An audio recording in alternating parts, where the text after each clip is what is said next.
Mňa uráža, ak nám budúci potenciálny maďarský premiér píše list, nie mne, ale pánovi premiérovi, a nazýva Slovensko Felvidekom, tak to si nemyslím, že prispieva k tomu, aby sme upokojili tieto vášne, pretože my sme ešte stále Slovensko a Slovenská republika a žiadny Felvidek.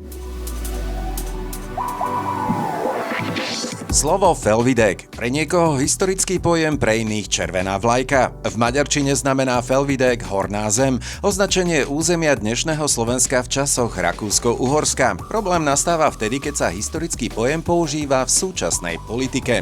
Vzťahy Slovenska a Maďarska boli v novodobej histórii najnapätejšie okolo rokov 2006 až 2010. Spory o jazykový zákon, incident s Hedvigou Malinovou a napokon maďarský zákon o dvojakom občianstve v roku 2010, ktorý vyvolal diplomatickú studenú sprchu.